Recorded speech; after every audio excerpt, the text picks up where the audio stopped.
Jadi kayak gini nih kondisinya nih. Ini kan nempel rumah orang ini. Kalau nempel rumah orang kan bisa membahayakan. Ini ada TV kabel ini. Itu kelihatan kalau itu semrawut bukan main itu. Itu kan bahaya ini. Kalau kondisinya kayak gini nih. Permasalahan di komplek kami itu memang sangat kompleks sekali, terutama masalah kabel listrik maupun kabel dari provider, di mana ketika mereka ada kendala rusak, kami nggak tahu harus lapor kemana karena kabelnya tuh terlalu banyak, sehingga ketika dia turun, putus, itu kami bingung harus lapor kemana. Kabel-kabel yang ada di lingkungan kita ini selain mengganggu pemandangan, juga mengganggu kenyamanan warga sekitar. Ini salah satunya pohon beringin ini pernah kebakar sampai besar sekali, sampai mengganggu orang lewat banyak, itu karena dari kabel. Pas hujan deras, tiba-tiba ada konslet. Karena kan kabelnya melipet-lipet di pohon. Kabel kusut di Jakarta itu sekusut penataan kotanya. Jadi kabel kusut itu mencerminkan bagaimana tata cara kita mengelola utilitas kota.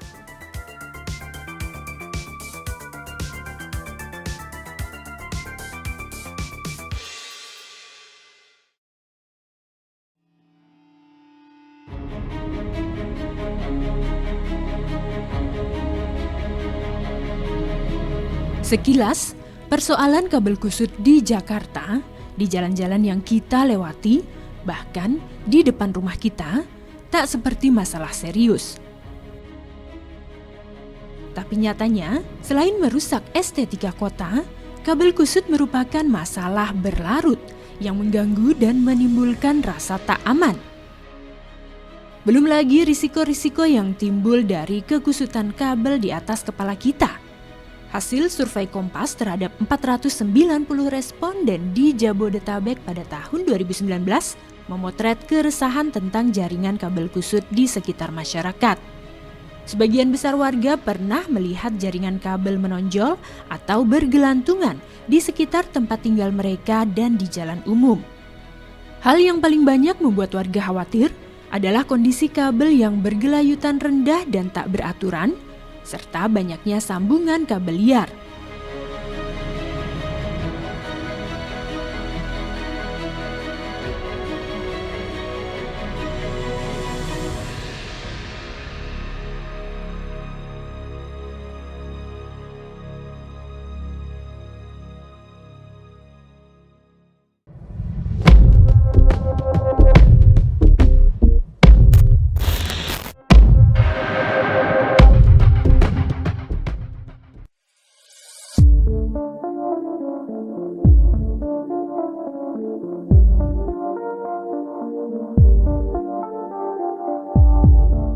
Kabel kusut di Jakarta itu sekusut penataan kotanya.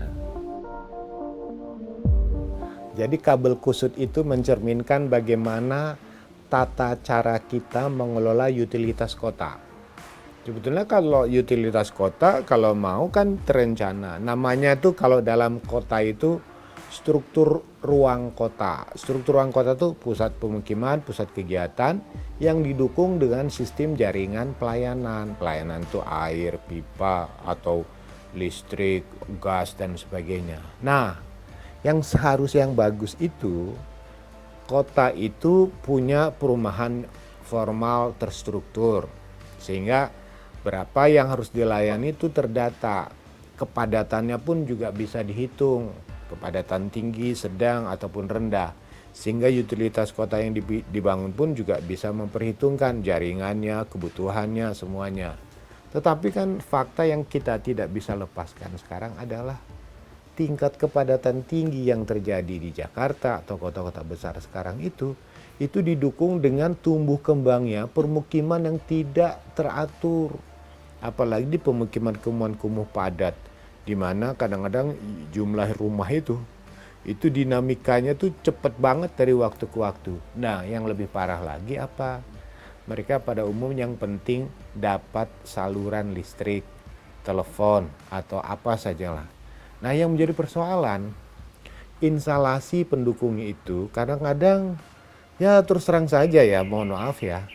Kalau misalnya seseorang minta disambungkan listrik ke rumah, kan ditanya, rumahnya berapa jauh dari tiang utama di pinggir jalan. Kalau misalnya ke dalam, kalau hanya satu rumah, itu kan terus terang aja pasti nggak cukup, ya kan? Maka muncullah tiang-tiang tambahan. Dan tiang tambahan kadang-kadang ditempelin juga dengan kebutuhan tiang-tiang untuk kebutuhan utilitas lain.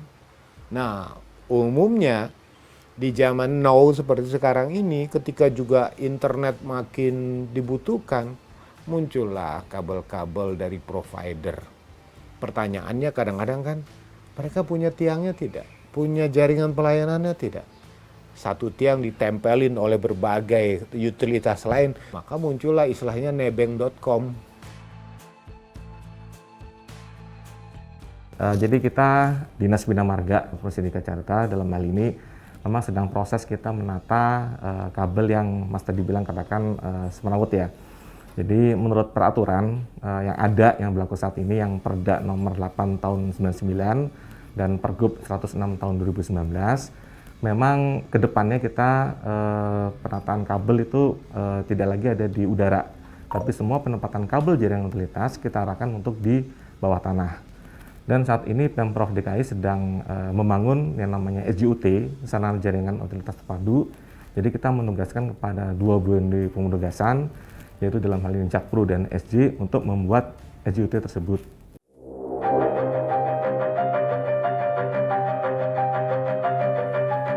Pernah mendengar atau menyaksikan langsung kejadian kabel udara terbakar? Di Kemayoran Gempol, Jakarta Pusat, kebakaran kabel udara merambat ke permukiman padat penduduk. 60 rumah hangus.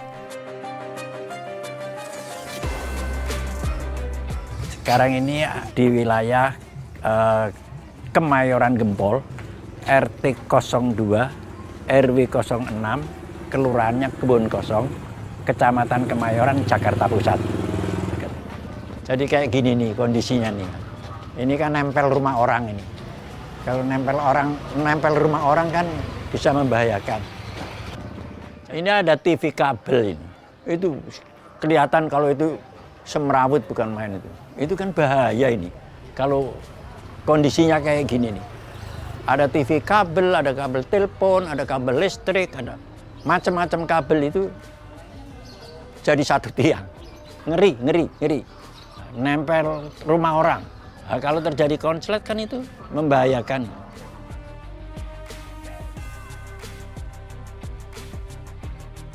Memang akhir-akhir ini sering kebakaran di wilayah RW 06, Kelurahan Kebun Kosong ini. Itu umumnya itu kebakaran itu akibat daripada listrik. Ada konsleting listrik, ada macam-macam lah. Itu yang terjadi. Kalau akibat dari kompor gitu jarang terjadi. Terakhir kebakaran kapan, Pak? Kira-kira 1 bulan yang lalu. Yang terbesar kemarin itu ada beberapa rumah yang terbakar, jadi cukup banyak lah. Ada sekitar 6 rumah ya, berapa kakak ya, 6-7 rumah lah sekitar itu yang kena kebakaran kemarin. Akibat kebakaran itu kan biasanya mereka tidak terbuka ya, khawatir takut nanti ada jadi permasalahannya menjadi panjang. Tapi yang jelas itu sumbernya dari listrik. Apalagi ini kabel-kabel ini kan banyak, tumpukan-tumpukan. Ini sudah 36 tahun lebih. Selama ini nggak ada izin. Karena mereka mungkin merasa ini kan anunya pemerintah, jadi mungkin menganggap kita ini ya dianggap sudah jalan aja, lancar aja mungkin. Dampak kebakaran dari warga ini ya kayak sekarang ini masih ada loh sisa-sisanya yang kebakaran itu di pinggir kali itu. Itu mau bangun susah karena kondisi ekonomi juga lagi seperti ini. Lah, mau nggak dibangun, dia butuh rumah. Akan jadi dampaknya jadi seperti itulah, kelihatannya lebih menyedihkan gitu. Dilema, Pak ya? Dilema. Mau bangun lagi karena keadaan ekonomi lagi sekarang begini jadi susah, dia nggak bisa bangun. Tapi di sisi lain dia butuh tempat tinggal. Kalau kita biasanya kalau listrik itu sebetulnya kalau ada gangguan lebih cepat ya. Tapi kalau kabel-kabel yang lain yang menimbulkan kesemrawutan seperti ini kan saya nggak ngerti harus mengadu ke siapa ini. Kalau mungkin perumahan yang formal kita bisa hitung ya kan. Berapa kebutuhannya, berapa tiangnya, berapa unit rumah yang ada. Itu lebih mudah. Tapi di lingkungan yang padat, apalagi rumah dengan begitu padat, artinya antara rumah dengan satu rumah nempel. Kadang-kadang yang terjadi apa? Jaringan kabel listriknya sambung menyambung menjadi satu. Dari satu rumah nempel ke rumah lain, nempel ke rumah lain. Untuk pemasangan tiang aja kadang-kadang susah dapatnya. Yang terjadi itu tadi, dari rumah nyambung ke rumah lain, ke rumah yang lain. Nah, kalau terjadi kebakaran, itu lebih parah lagi kan? Dulu kabel itu misalnya hanya untuk utilitas dasar pelayanan energi listrik. Terus telepon lah, hanya 2 saja. Tapi dengan sekarang semakin lama semakin besar kebutuhan orang untuk kebutuhan bukan hanya persoalan pada tiang telepon saja, ada tiang listriknya, tapi pada tiang jaringan internet juga bertambah banyak. Ini kita bayangkan hampir semua rumah sekarang pasang internet. Berapa banyak kabel yang dibutuhkan? Jadi pertanyaannya itu tadi, kalau dalam satu lingkungan formal saja itu kadang-kadang banyak tiang tambahan, banyak kabel yang harus itu kan, apalagi pada pemukiman padat yang misalnya dalam satu lingkungan 1 kilometer persegi bisa ribuan orang ada di situ dan ada puluhan rumah yang ada yang mau tidak mau pasti beban jaringan akan tambah berat. Jadi memang kalau case kebakaran memang tuh case-case yang spesifik case ya, case yang khusus seperti misalnya mungkin tiangnya mungkin sudah miring atau mungkin kabelnya mungkin sudah berumur lama ya. Ya, itu yang hal-hal yang memang lebih risiko untuk terjadi kebakaran. Jadi kita menugaskan berdasarkan Pergub nomor 645, SK nomor 645, kita menugaskan kepada Jakpro untuk membangun SUT. Nah, nantinya para pemilik utilitas itu akan ber-PKS atau bekerjasama dengan BUMD penugasan. Jadi mereka yang ada para pemilik jaringan utilitas tersebut, mereka melakukan semacam perjanjian semacam B2B, business to business dengan Jakpro supaya mereka membayar tarif sewa penempatan jaringan utilitasnya dari udara masuk ke bawah tanah. Jadi saat ini kami dari Dinas Bina Marga mendorong para pemilik utilitas untuk segera mengadakan PKS dengan para BUMD. Nah, setelah mereka mengadakan PKS, lalu mereka memasukkan kabelnya ke bawah tanah. Nah, setelah mereka memasukkan kabel ke bawah tanah dan setelah diadakan pemindahan jaringan dari udara ke bawah tanah, lalu kita bisa lakukan penertiban kabel yang ada di atas berupa pemutusan kabel udara.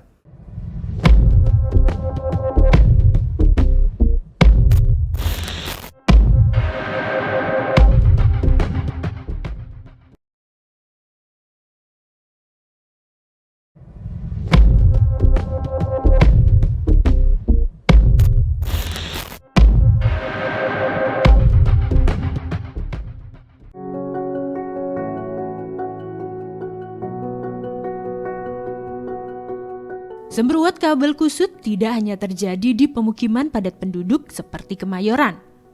Masalah ini bisa kita lihat di mana-mana, tak terkecuali di dekat kantor PLN sendiri di Duren 3, Jakarta Selatan.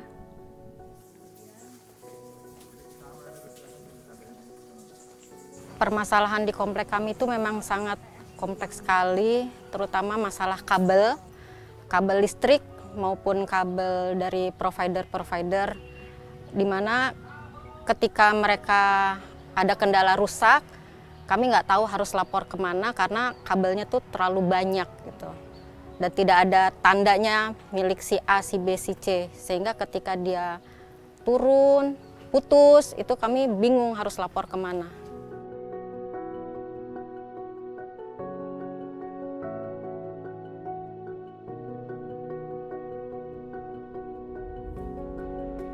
Kabel-kabel yang ada di lingkungan kita ini selain mengganggu pemandangan, juga mengganggu kenyamanan warga sekitar apabila ada masalah-masalah yang timbul. Kita 4 RT di sini sering sekali ada kabel turun yang ganggu jalan, sering sekali. Jadi setiap ada masalah pemasangan yang baru, yang lama nggak tahu gitu loh untuk pasang yang barunya. Jadi ditumpuk terus. Yang lamanya nggak berkurang, tapi yang baru terus ada nemplok-nemplok di atasnya terus. Selain mengganggu kendaraan keluar masuk, terutama kalau kita ada piknik bus-bus besar, terus sama kalau ada pembangunan rumah. Ini salah satunya pohon beringin ini pernah kebakar sampai besar sekali, sampai mengganggu orang lewat banyak. Waktu kira-kira 3-4 tahun yang lalu, besar sekali sampai nyalanya kemana-mana kelihatan sama orang-orang, misalnya ada kebakaran besar. Itu karena dari kabel. Pas hujan deras, tiba-tiba ada konslet. Karena kan kabelnya melipet-lipet di pohon. Jadi langsung kebakaran besar. Korbannya sih nggak ada ya, tapi yang ganggu lalu lintas aja. Izin ada, tapi bukan dari kami gitu loh. Jadi kalau kami tuh seperti kayak ditodong gitu loh. Tiba-tiba, Bu, ini udah ada izin, kami mau pasang ini gitu. Kalau izin, mereka suka bawa izin, tapi ya memang kadang-kadang izinnya juga saya nggak jelas gitu loh, Pak. Dari mana kita tahu-tahu udah, Bu, saya udah dapat izin nih, Bu. Ya pernah sih ada kejadian, Pak. Ternyata tanda tangan palsu itu juga pernah.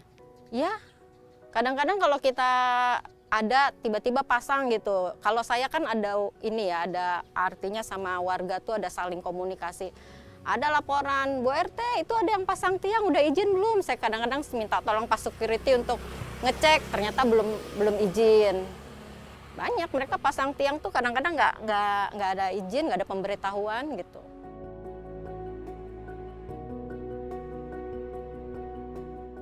Sebetulnya dulu pernah ada peraturan yang menyarankan tidak ada kabel yang melayang di udara.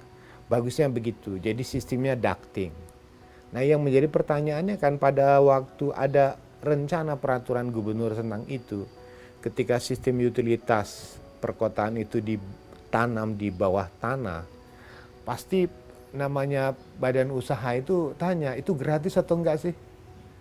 Kalau gratis disediakan oleh pemerintah kota, tentu mereka bisa pasang di bawah. Tapi ternyata kan ada sewa. Nah banyak badan usaha yang kadang-kadang maunya gratis aja. Apakah jaringan pelayanan yang dipasang itu sebetulnya ada tanggung jawab koperasi nggak dalam perawatan pemeliharaan? Enggak semuanya bertanggung jawab. Yang penting pasang, selesai itu tutup. Padahal ketentuan aturannya itu mensyaratkan ketentuan-ketentuan yang harus dipatuhi yang ditetapkan oleh peraturan wali kotanya atau peraturan dari gubernurnya yang mengatur tentang teknis pemasangan utilitas sarana dan prasarana perkotaan itu. Jadi yang menjadi persoalan di kita itu adalah pemasangan itu karena ini tergantung supply dan demand itu susah dikendalikan lagi. Kecuali kalau misalnya ya pemerintah kota menetapkan satu ketentuan syarat, misalnya dalam satu lingkungan ditetapkan bahwa utilitas itu tidak boleh ada di udara tapi harus ditanam. Tapi pertanyaannya, siapkah kita untuk sampai ke sana? Karena bagaimanapun ini pasti ada biaya tambahan, ada perubahan dalam konteks sistem pemasangannya. Implikasinya tentu akan berimplikasi kepada persoalan retribusi yang harus dibayar apakah oleh masyarakatnya, atau oleh providernya. Itu menjadi bencana, karena selama ini kan free. Ketika orang minta tolong dipasangin, begitu permohonan listrik dipasangin, kabel melintang, selesai persoalan. Pemasangan kabel untuk internet oleh provider, begitu pasang, selesai. Ada nggak koordinasi dengan RT RW? Kadang-kadang persoalan diselesaikan secara adat. Damai itu indah. Jadi cerminan kita kesemrawutan dalam konteks tata kelola jaringan pelayanan listrik, air, atau listrik, telepon maupun untuk internet itu sekarang tuh lebih pada mekanisme bagaimana di lapangan.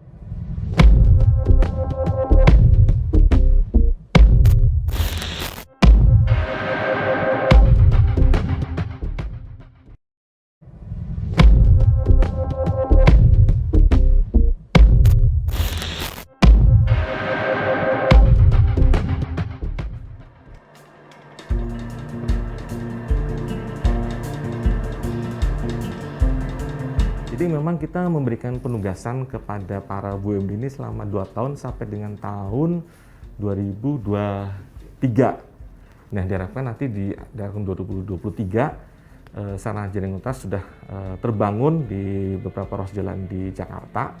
Nah, saat ini kami yang sudah terbangun itu ada di 7 ruas EJOT tersebut, yaitu misalnya di daerah Jalan Mampang Perapatan, kemudian di Jalan Kapten Tendian, di Senopati, Suryo, Walter Mangensidi, Cikajang, dan Gunawarman.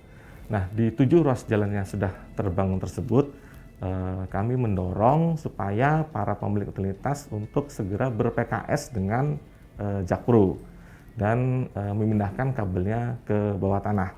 Sehingga setelah mereka memindahkan semua kabelnya ke bawah tanah, kita bisa segera melakukan penertiban kabel yang di atas, berupa pemotongan kabel udara yang ada di atas. Jadi memang kita harapkan ke depan ini Jakarta lebih estetis ya.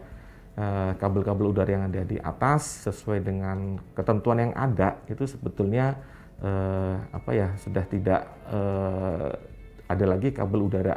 Kita harapkan semuanya masuk ke bawah tanah.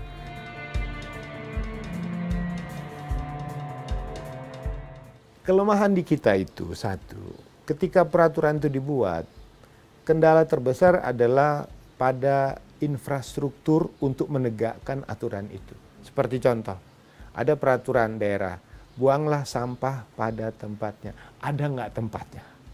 Kalau tidak ada tempatnya, ya peraturan tinggal peraturan. Yang kedua, dari peraturan yang dibuat tentang sistem ducting ini, misalnya tidak boleh atas itu, pertanyaannya siapa yang mau membangun itu? Bagaimana sumber pembiayaannya? Dan bagaimana nanti dalam tata kelola, tata niaganya gitu.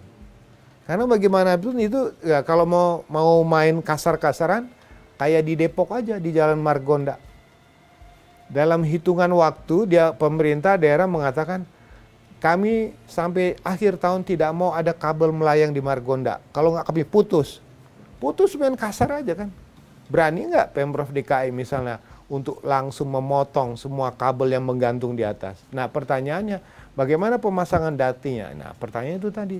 Apakah akan disediakan melalui dana APBD atau CSR atau dana dari itu? Cuman pertanyaan tadi, sekedar ditanam, kadang-kadang susah kita di bawah tanam pun berapa kali bongkar pasang. Kita itu berapa kali untuk pemasangan kabel di dalam tanah aja, itu berapa kali jalan bisa dibongkar pasang. Di atas serba salah, di bawah lebih parah lagi. Itu tadi persoalan paling mendasar. Kekuatan aturan itu harus didukung dengan aspek pembiayaan dan namanya aspek pengelolaan. Sebetulnya untuk estetika kota bagus. Kedua, dalam konteks untuk integrasi, pengawasan, pemeliharaan juga lebih bagus.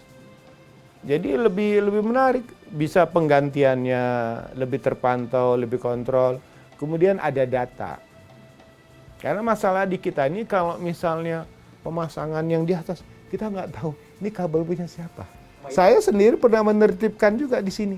Ini ada berapa provider? Enggak, ini punya si Anu, punya si Anu. Begitu ditanya, Pak, yang kami punya, yang ini kabel kami. Itu kabel yang lain. Coba siapa yang harus diminta pertanggungjawaban? Udahlah, ikat aja lah saya bilang. Jadi persoalan tuh kabel di atas tuh nggak ada warnanya, nggak ada nomornya, nggak ada siapa pemiliknya.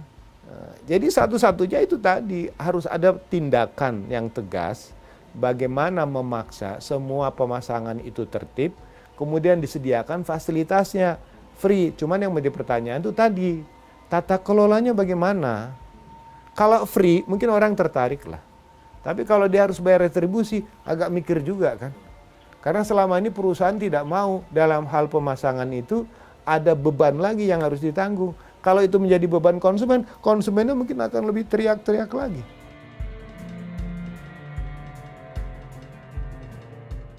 Kalau kita dulunya awal-awalnya kita susah karena apa? Kita nggak tahu itu punya siapa.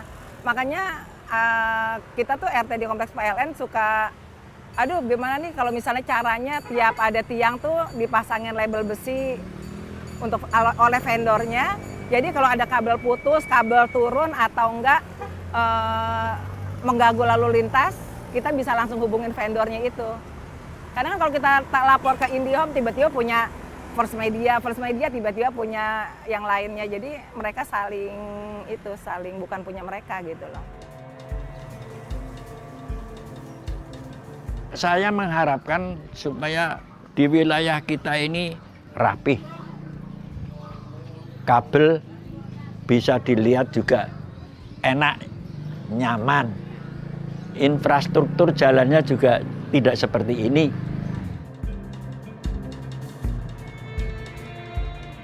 Kalau harapan saya sih kepinginnya ini kabel-kabel tuh di bawah tanah kali ya. Karena saya lihat di Jakarta itu di beberapa wilayah sudah banyak kok Pak yang melakukan seperti itu.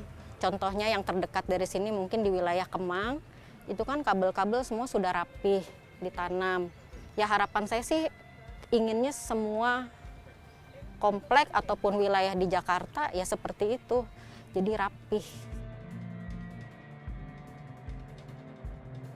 Kalau di sini saya pernah, di tempat saya mengatakan, ketika ada provider masuk, pingin pasang tiang, saya tanya dulu, kebutuhannya berapa? Kan sudah ada satu provider yang melayani di sini. Kenapa harus sampai 2 sampai 3?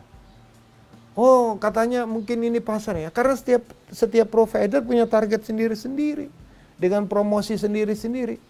Kecuali ya oke lah koordinasi dengan RT, dengan RW. Tapi pertanyaannya, apakah dalam teknis pemasangan nanti ada yang menumpang pemasangannya sendiri atau memang ada kolaborasi? Karena antar provider nggak mau kerjasama. Kenapa tidak mau katanya sistemnya berbeda-beda segala macam. Banyaklah alasan-alasan yang bersifat sangat private. Sehingga ujung-ujungnya ya hanya menambah beban. Nah pertanyaannya, ada yang peduli, ada yang nggak peduli. Nah bagi mereka yang misalnya di perumahan formal, yang terstruktur, makin semerawut kabel depan rumahnya, makin jatuh nilai investasinya. Jadi dia harus berani meyakinkan, provider maaf, pemasangan yang semerawut membuat nilai investasi kami turun. Berani nggak ada yang begitu? Kami pingin tempat kami ini nyaman. Jangan sampai tempat kami banyak kabel, banyak layangan putus, nyangkut, dengan segala macam. Jadi justru dari masyarakat yang harusnya bereaksi. Kami dirugikan loh. Dirugikannya di mana? Itu tadi estetikanya. Kedua, berani nggak mengatakan investasi kami turun, nilai rumah kami anjlok karena begitu banyak kredit itu. Belum lagi ada tiang-tiang yang berkarat atau bertumpuk. Terlalu banyak tiang juga berbahaya, kurang bagus. Potensi kebakaran, potensi lainnya. Jadi esensi utama begitu. Pemasangan Jakarta bisa sukses bila satu ada kerjasama ya antara pemerintah daerah yang membuat peraturannya, membuat aturan teknis dan mungkin juga memfasilitasi pembiayaan pembangunan untuk fasilitasnya. Kemudian ada kerjasama dari provider, dari badan usaha yang terkait dengan pelayanan dasar itu bersedia tidak membayar retribusinya atau membayar fee pelayanan tersebut. Baru ketiga, partisipasi masyarakat untuk bisa lebih kritis menyikapi persoalan ini. Apakah ini persoalan bersama atau dianggap persoalan pribadi? Ketika persoalan pemasangan internet, listrik, itu semua adalah urusan pribadi. Akhirnya itulah kesemrawutan mencerminkan itulah kinerja kita, itulah tata kelola kita tentang utilitas perkotaan. Semerawut adalah cermin wajah kita untuk kita cermati dan kita lihat bersama-sama. Makin kusut kabel di kota, makin kusut wajah kota. Itulah kekusutan yang kita hadapi sekarang.